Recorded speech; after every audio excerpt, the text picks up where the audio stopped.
You wake up every morning telling yourself that today will be different.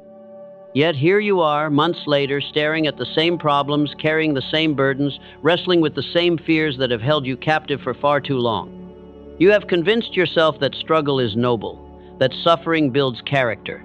But deep down you know there is something fundamentally wrong with accepting a life of limitation when abundance surrounds you.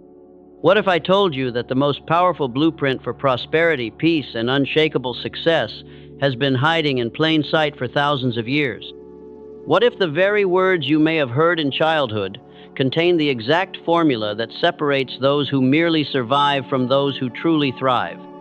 You see, most people read Psalm 23 as beautiful poetry, a comforting hymn for difficult times, but they miss the revolutionary truth embedded in every single verse. This ancient text is not just spiritual comfort. It is a precise roadmap for transforming your relationship with abundance, fear, and your own unlimited potential. Today, you will discover how "the Lord is my shepherd, I shall not want" becomes the most powerful prosperity affirmation ever written. You will understand why green pastures and still waters are not just pretty imagery, but the exact mental conditions required for making decisions that create lasting wealth. You will learn why walking through the valley of the shadow of death is not something to fear, but the very crucible where true champions are forged. This is not about religion. This is about recognizing the divine principles of success that govern this universe and aligning your mind, your heart, and your actions with forces far greater than your current circumstances. By the end of this video, you will not be the same person who clicked play. You will understand that you have been settling for crumbs when a banquet table has been prepared specifically for you. You will see that every challenge you face is actually positioning you for a level of success and inner peace that most people only dream about. The question is not whether these principles work. The question is whether you are finally ready to step into the identity of someone who lives by them.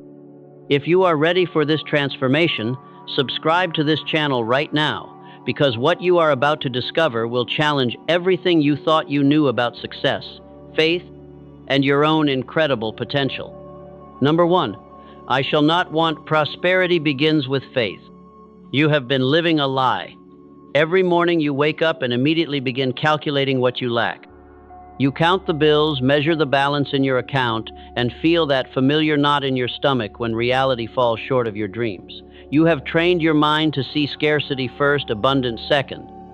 But what if I told you that this very habit is the invisible chain that keeps you bound to limitation? When David declared, "The Lord is my shepherd, I shall not want," he was not lounging in a palace surrounded by luxury. He was a young man facing giants, literally and figuratively. Enemies surrounded him. Resources were scarce. Logic suggested he should be afraid, should plan for failure, should prepare for the worst. Instead, he made the most audacious statement in human history. He declared abundance while staring at lack. This is not positive thinking. This is applied faith in its purest form. David understood something that escapes most people who struggle financially and emotionally. He knew that faith is not what you feel when things are going well. Faith is what you declare when circumstances suggest the opposite. It is the ability to act on what is unseen, to behave as if abundance is already your reality, even when your bank account tells a different story. Consider the farmer who plants seeds in winter ground. To the untrained eye, he is throwing away perfectly good grain into frozen earth. But the farmer knows something deeper. He understands that what appears to be loss is actually investment. What looks like waste is actually the beginning of harvest. The farmer does not wait to see the crop before he plants. He plants because he believes in forces greater than what his eyes can perceive. Your mind is that winter ground. Every thought of lack, every whisper of "I cannot afford this" or "I do not have enough" is a seed of limitation you are planting in the fertile soil of your consciousness. But when you declare "I shall not want," you plant a different kind of seed. You plant the seed of connection to an infinite source that knows no shortage, recognizes no boundary, and operates by laws that transcend your current circumstances. But understand this clearly. True faith is never passive. It does not sit in a corner and wait for miracles to fall from the sky. Faith drives action. It compels you to invest in yourself when others think you are foolish. It gives you courage to take intelligent risks when others play it safe. It transforms your mindset from one of scarcity to one of victory, not because you ignore reality, but because you recognize a reality that is bigger than what you can currently see.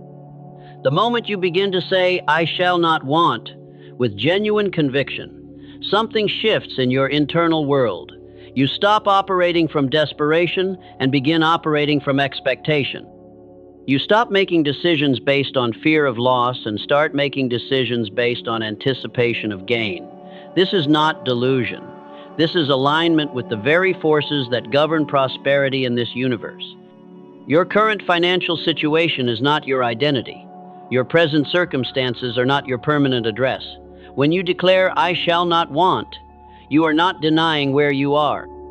You are declaring where you are going. You are announcing your departure from the land of limitation and your arrival in the territory of abundance.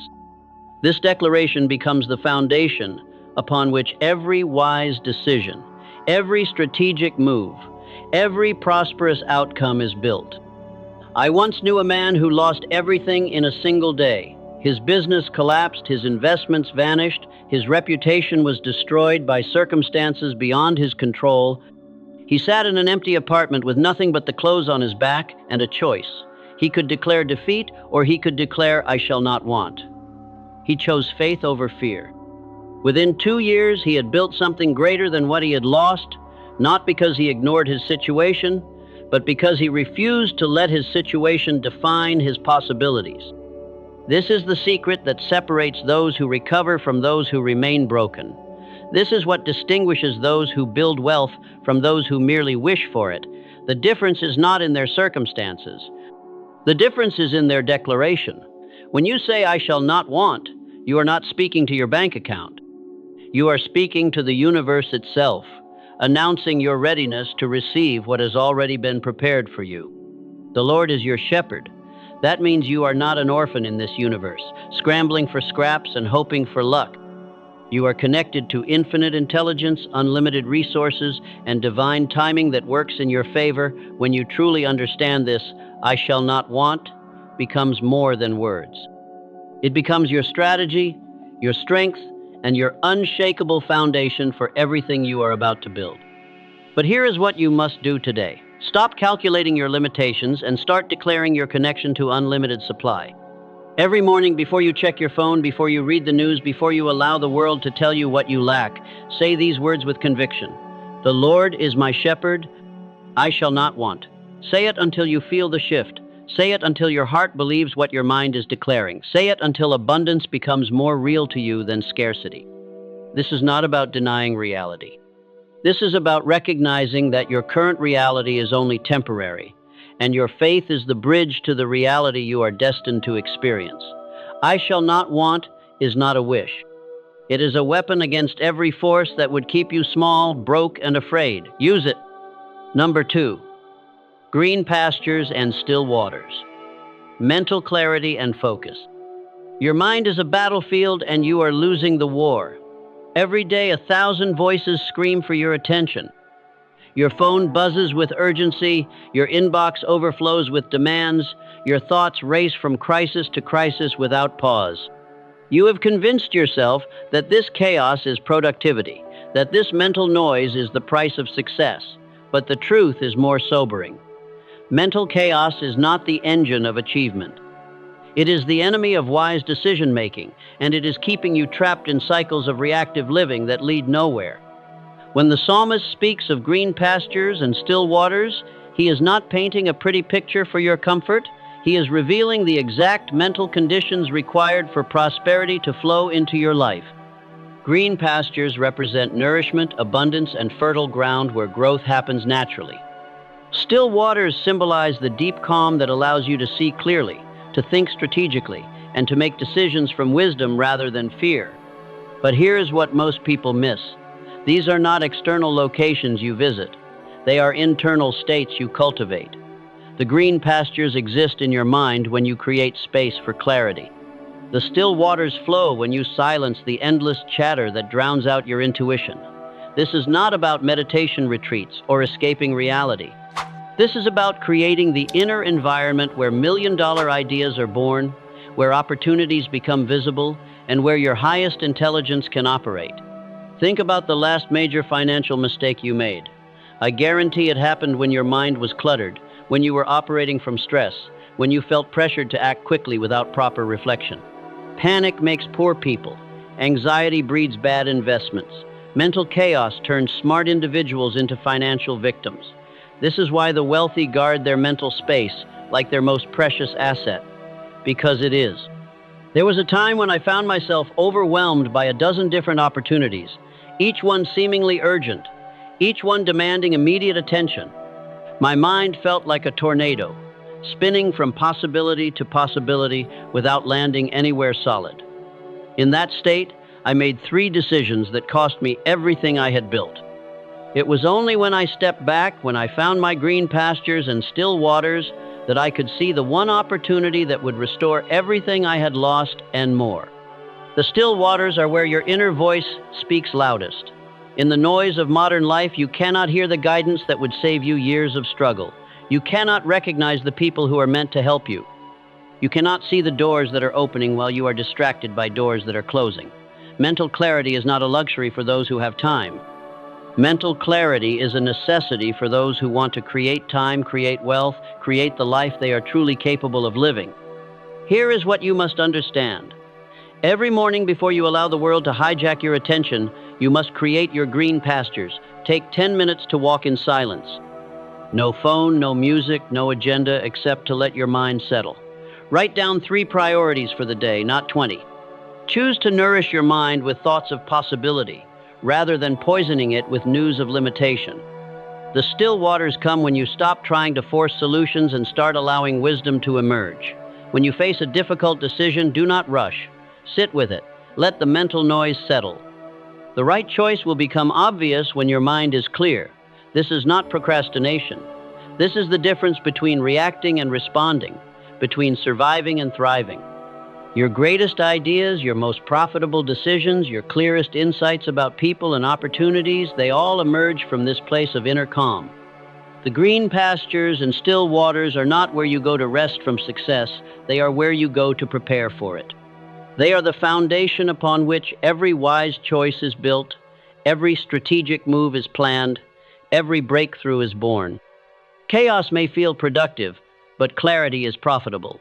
The mind that operates from green pastures and still waters does not just work harder, it works smarter. It sees what others miss. It moves when others hesitate.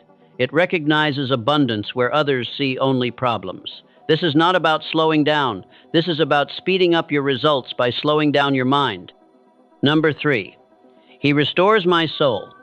Paths of righteousness, renewal, and integrity. You are running on empty, and you know it. Your soul feels heavy with accumulated disappointments, weighted down by compromises you made to get ahead, exhausted by the constant performance required to maintain an image that no longer fits who you are becoming. You have skills, you have knowledge, you may even have some success, but there is a hollowness inside that no amount of external achievement can fill. You have been trying to build prosperity on a foundation of spiritual exhaustion, and you wonder why everything feels like struggle. When David says, "He restores my soul," he is speaking to this exact condition. This is not about physical rest or even mental relaxation. This is about the deep renewal that happens when you stop trying to succeed in ways that betray your authentic self. The soul becomes worn not from hard work, but from working against your true nature. It becomes depleted not from pursuing goals, but from pursuing goals that require you to become someone you do not respect. Here is what most people never realize. Your soul is the source of your power. It is where your creativity flows from, where your intuition speaks, where your genuine passion lives. When your soul is restored, when it is aligned and energized, everything else flows naturally. Ideas come easier. Opportunities appear more frequently. People are drawn to you because they sense something authentic and powerful in your presence. But when your soul is exhausted, everything becomes forced, everything becomes hard, everything requires more effort for less result. The paths of righteousness are not religious rules imposed from outside, They are the natural expressions of a soul that is operating from its true center. Righteousness, in its deepest sense, means right relationship with yourself, with others, with the principles that govern lasting success. It means choosing integrity over shortcuts, even when the shortcuts seem easier. It means building your prosperity on foundations that can support not just wealth, but peace, not just success, but satisfaction. I have watched brilliant men and women destroy themselves pursuing success through means that violated their deepest values. They achieved their financial goals and lost their souls in the process. They gained everything they thought they wanted and discovered it was not worth the price they paid. The external success felt hollow because it was built on internal compromise. They had money but no peace, recognition but no respect for themselves, power but no real strength. The path of righteousness is often the harder path in the short term, but it is always the stronger path in the long term. When you choose integrity, you may walk away from deals that would have made you rich quickly but would have made you poor in spirit. When you choose authenticity, you may lose opportunities that required you to pretend to be someone you are not, but what you gain is something far more valuable. You gain a foundation that cannot be shaken, a reputation that cannot be destroyed, and a peace that cannot be purchased. True prosperity carries peace with it. When your success is built on righteousness, you sleep well at night. You look in the mirror with respect. You build relationships that last because they are based on truth rather than manipulation. Your wealth becomes a blessing rather than a burden because it was earned in ways that honor who you are rather than compromise who you are. But here is the practical reality. The world will constantly pressure you to take shortcuts, to bend your principles, to sacrifice your values for faster results. This pressure is not accidental. It is a test. It is the universe asking you a question. How badly do you want success that actually satisfies? Are you willing to build slowly and build right? Or do you need everything now regardless of the cost to your soul? The restoration of your soul begins when you make a decision that integrity is not negotiable. When you choose the path of righteousness, not because it is easy, but because it is right. When you align your methods with your values. When you build your success on foundations that honor both your ambition and your authenticity. This is not about becoming perfect. This is about becoming whole. Your soul knows the difference between success that elevates and success that corrupts. It knows the difference between prosperity that blesses and prosperity that burdens. When you choose the paths of righteousness, you are not limiting your potential, you are unlocking it. You are choosing to build something that will last, something that will bring satisfaction, something that will make you proud, not just of what you achieved, but of how you achieved it. The restoration begins today, not when you have more time, not when circumstances are perfect, but right now in the next decision you make. Choose the path that honors your soul, and watch how quickly everything else begins to align. Number 4, Valley of the Shadow, Courage in Adversity. You are afraid, and that fear is killing your dreams before they have a chance to breathe. You have been taught to avoid the valley, to find the path around difficulty, to seek the road that promises no struggle. But every time you choose comfort over courage, every time you select safety over growth, you are choosing to remain exactly where you are. The valley is not your enemy. The valley is your promotion. When David declares, "Even though I walk through the valley of the shadow of death," notice what he does not say. He does not say, "if I walk through." He says, "Even though," acknowledging that the valley is inevitable. The shadow is coming for everyone who dares to build something significant, who attempts to rise above their current circumstances, who refuses to accept limitation as their permanent address. The difference between those who succeed and those who surrender is not whether they face the valley. The difference is how they walk through it. But understand this clearly. David speaks of the shadow of death, not death itself. Shadow exists only when light is present. Where there is no light, there is no shadow. Your darkest moments, your greatest challenges, your most terrifying obstacles are actually proof that light is shining in your direction. The valley is not where you go to die. The valley is where you go to discover what you are truly made of. Fear has convinced you that the valley is the end of your story, but fear is a liar. The valley is the middle of your story, the place where your character is forged, where your strength is tested, where your faith transforms from theory into unshakable reality. Every leader you admire, every success story you study, every fortune that has stood the test of time was built by someone who walked through their valley and emerged stronger on the other side. I remember the valley that nearly destroyed me. Business partners betrayed me, investments collapsed, people I trusted walked away when I needed them most. I stood in that valley and felt the shadow pressing down, whispering that this was where my dreams would die. The fear was so real I could taste it. But in that darkness, something remarkable happened. I discovered that I was not walking alone. There was a presence with me, a guidance that transcended my circumstances, a strength that was not my own, but was available to me. This is what changes everything. When you realize that you are not facing the valley alone, your entire posture shifts, your decisions change, your energy transforms. Fear loses its power over you because you understand that something greater than your circumstances is directing your steps. You still feel the pressure, but you do not panic.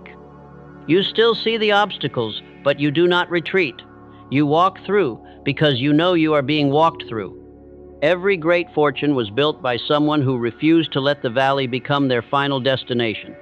They understood that the valley is not a place to camp, it is a place to cross. The shadow is not a place to hide. It is a place to push through to the light on the other side. Your current difficulties are not evidence that you are on the wrong path. They are evidence that you are on a path that leads somewhere significant. But here's what you must remember as you walk through your valley. The fear you feel is normal, but it is not accurate. Fear will tell you that the valley is permanent, that the shadow will never lift, that you should turn back while you still can. Do not listen. Keep walking. The valley has an exit, but you will only find it by moving forward, not by standing still or turning around. The valley teaches you things that prosperity cannot. It shows you resources within yourself that comfort never reveals. It develops muscles in your character that ease never builds. It connects you to a source of strength that success alone cannot provide. The man or woman who emerges from the valley is not the same person who entered it. They are stronger, wiser, more connected to their true power than they ever imagined possible. Your valley is not your punishment. It is your preparation. It is not where your dreams go to die. It is where your dreams go to be purified, strengthened, and made worthy of the success that awaits you on the other side. The shadow is temporary. The strength you gain by walking through it is permanent. Stop looking for a way around the valley. There is no way around. There is only a way through. And the way through begins with the next step, taken in faith rather than fear, guided by a presence that is greater than your circumstances and committed to your ultimate success. Walk through. The exit is closer than you think. Number 5, rod and staff, discipline, and purposeful direction. You hate discipline because you have misunderstood its purpose. You see it as punishment, as limitation, as something that restricts your freedom and dampens your spirit. But your resistance to discipline is exactly why you remain trapped in patterns that do not serve you, why you repeat the same mistakes, why you drift from opportunity to opportunity without ever building anything lasting. The rod and staff are not your enemies. They are your salvation. When David speaks of the shepherd's rod and staff, he is describing two distinct tools that serve two essential functions. The rod is for protection and correction. It defends against predators and disciplines wayward behavior. The staff is for guidance and support. It redirects when you wander off course and provides stability when the ground is uncertain. Together, they represent the divine structure that keeps you safe, keeps you growing, and keeps you moving toward your highest potential. But here is what you have never been told. Most people fail not because they lack talent or opportunity, but because they resist the very forces that would guide them to success. They reject correction when it comes. They ignore guidance when it appears. They interpret discipline as opposition rather than protection. They mistake structure for imprisonment when it is actually the framework that would set them free. The rod appears in your life as failure that saves you from greater disaster, as the business deal that falls through just before you discover your partner was dishonest, as the job rejection that forces you to start the company that makes you wealthy, as the relationship that ends before it destroys your character. You call these experiences painful, but they are actually protective. The rod strikes not to harm you, but to redirect you away from paths that lead to destruction. The staff shows up as the mentor who challenges you to think bigger, as the book that falls into your hands exactly when you need its message, as the inner voice that speaks up just before you make a decision you would regret, as the circumstances that create pressure for you to develop skills you did not know you needed. You may not always like what the staff reveals, but it always points you toward growth. I once knew a man who built a successful company through methods that violated every principle of integrity. For years he seemed to prosper while others struggled with ethics and honesty. He mocked those who chose the harder path of righteousness, believing his shortcuts proved his superiority. But the rod was coming. When it struck, it destroyed not just his wealth, but his reputation, his relationships, and his peace of mind. He lost everything because he refused the gentle guidance of the staff that had been trying to redirect him for years. Maturity means learning to welcome both the rod and the staff. It means understanding that correction is not rejection, but redirection toward something better. It means recognizing that the disciplines that feel restrictive today are creating the freedom you will enjoy tomorrow. The wealthy do not succeed because they avoid discipline. They succeed because they embrace it, internalize it, and allow it to shape their character and their choices. The staff might appear as the voice that tells you to save money when you want to spend it, to invest in yourself when you want to play it safe, to end toxic relationships when you want to avoid confrontation, to wake up early when you want to sleep in, to keep studying when you want to quit. These nudges feel like inconveniences, but they are invitations to the life you say you want. Without the rod and staff, you become like sheep without a shepherd, wandering aimlessly, vulnerable to predators, following whatever path seems easiest in the moment. You may feel free, but you are actually lost. You may avoid temporary discomfort, but you create permanent limitation. The very things you resist are the things that would guide you to prosperity, purpose, and peace. Here is what you must understand today. The discipline you need is not coming from someone else. It is available to you right now, in this moment, through the choices you make. The rod and staff are not external forces imposing their will upon you. They are internal guides, waiting for you to listen, waiting for you to respond, waiting for you to accept their direction as the path to everything you truly desire. Stop fighting the correction. Stop resisting the guidance. The rod and staff are not obstacles to your success. They are the very instruments through which your success will be achieved. Embrace them and watch how quickly your life begins to align with your highest potential. They comfort you not by making life easy, but by making life meaningful. Number 6, table before enemies. Exposure, empowerment, abundance. You have been hiding from success because you are terrified of what comes with it. You want the prosperity, but you fear the visibility. You desire the abundance, but you dread the attention. You dream of breakthrough, but you are paralyzed by the thought of standing before those who doubted you, criticized you, or worked against your progress. You have convinced yourself that the goal is to achieve success quietly, to accumulate wealth invisibly, to build your dreams in the shadows where no one can see or judge. But that is not how true success works.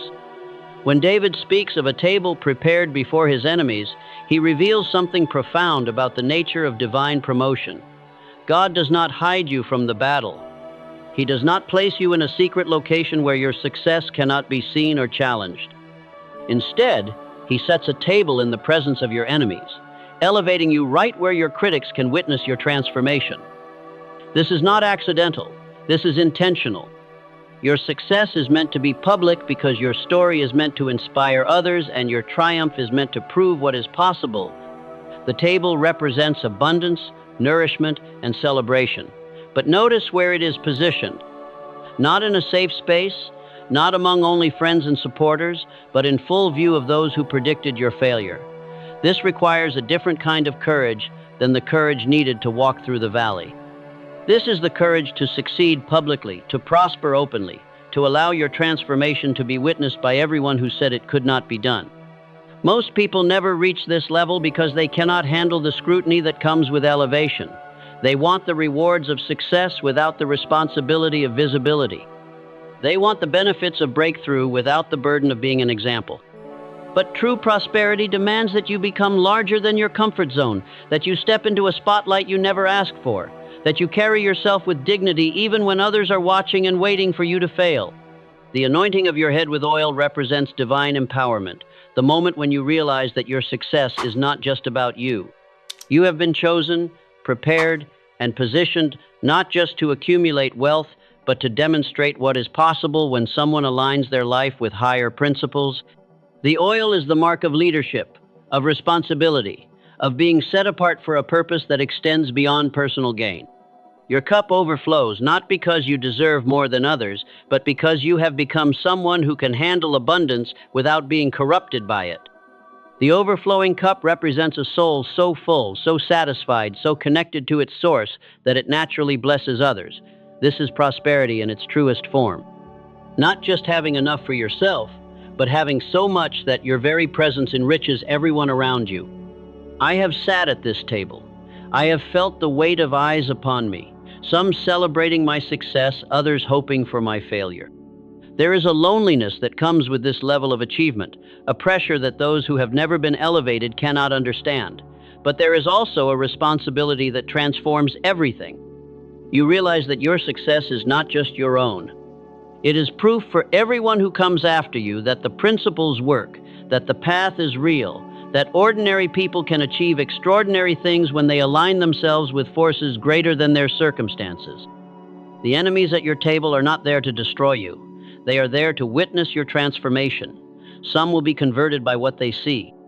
Others will remain bitter, but even their bitterness serves a purpose. It reminds you of where you came from, keeps you humble about where you are going, and motivates you to use your success in ways that honor the grace that brought you there. But understand this clearly.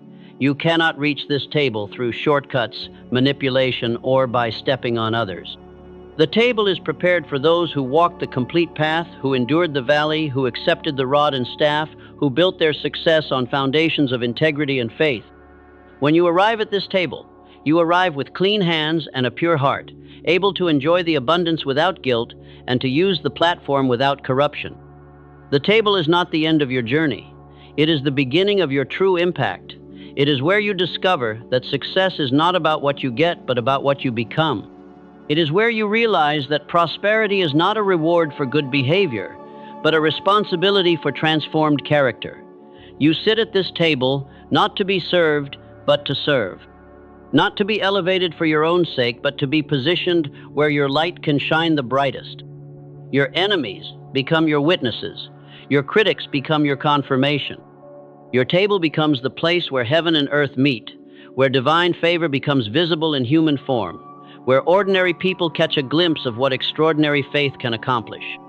Number 7, Psalm 23, as a blueprint for evolution.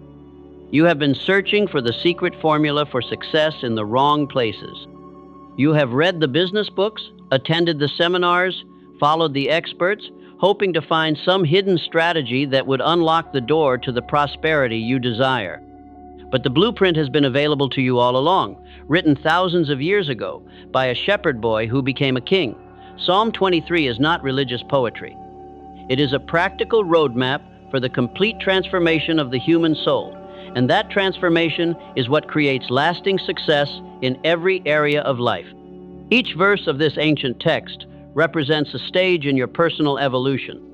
From the declaration of faith that opens your mind to abundance, through the cultivation of mental clarity that allows wisdom to flow, to the renewal of integrity that builds unshakable foundations, from the courage that carries you through inevitable challenges, to the discipline that keeps you growing, to the public elevation that proves what is possible when ordinary people align themselves with extraordinary principles.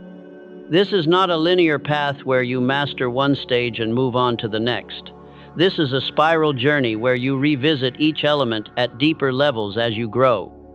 You may find yourself declaring, "I shall not want," with fresh understanding after walking through a valley that tested everything you thought you believed. You may discover new depths of the green pastures after sitting at the table of abundance and realizing that external success without internal peace is hollow achievement. The question that matters now is not whether these principles work. The question is where you are on this path and whether you are willing to continue the journey. Are you still in the green pastures, learning to quiet your mind and trust the process? Are you walking through the valley, discovering strength you never knew you possessed? Are you learning to embrace the rod and staff, accepting correction and guidance as gifts rather than obstacles? Or are you approaching the table, preparing to step into a level of success and responsibility that will transform not just your life, but your impact on others? Most people abandon the path somewhere in the middle.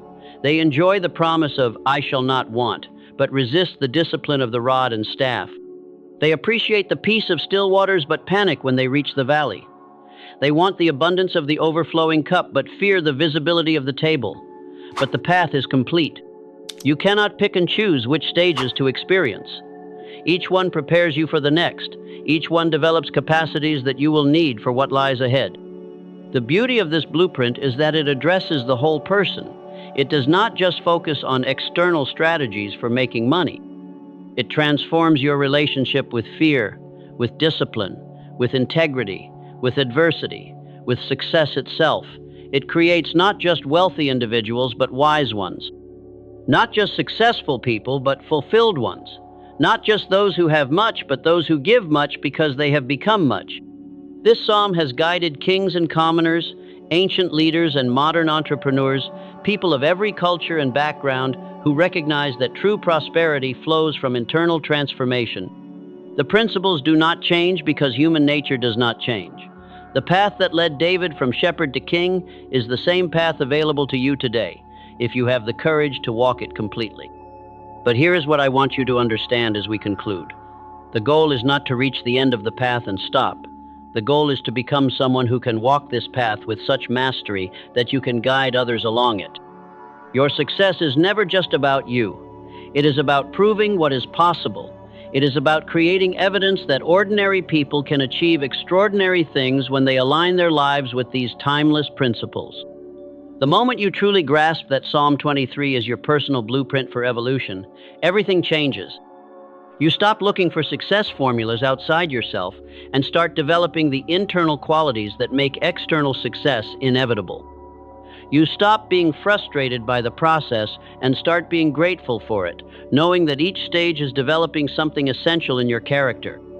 Where are you today on this journey? Are you ready to declare, "I shall not want," with complete conviction?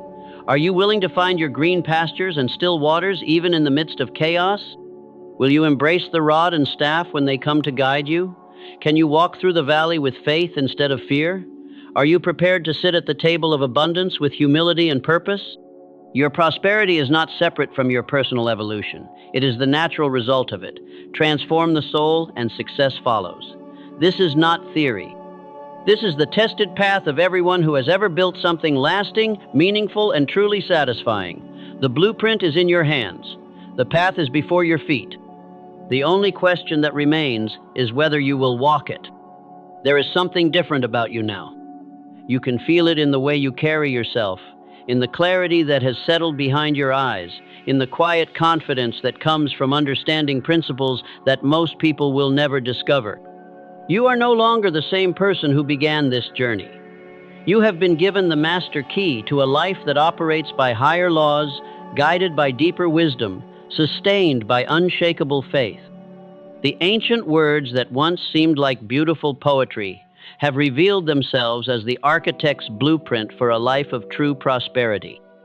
You now understand that every verse was written for you, every promise was made with your future in mind, every instruction was designed to guide you toward the abundance that has always been waiting for your arrival. Picture yourself as a tree planted by living waters, your roots reaching deep into eternal principles, your branches extending toward infinite possibility. The storms will come, but you will not break. The seasons will change, but you will continue to grow. Your fruit will nourish others because you have learned to draw from a source that never runs dry. You are walking now in the company of those who understand these deeper truths, those who have discovered that success without spiritual alignment is hollow victory, that prosperity without purpose is meaningless accumulation. When you subscribe to this channel, you are not just following content. You are joining a fellowship of individuals who refuse to settle for ordinary lives when extraordinary transformation is available. The path continues beyond these words, deeper into mysteries that can only be revealed to those who prove themselves faithful in smaller revelations. You have been entrusted with secrets that carry both power and responsibility. What you do with this understanding will determine not just your own destiny, but the destiny of everyone whose life you touch. You are no longer seeking prosperity. You have become prosperity itself, a walking demonstration of what happens when divine principles take root in willing soil. The question is no longer whether you will succeed. The question is how magnificently you will allow success to flow through you into a world that desperately needs to witness what you have become.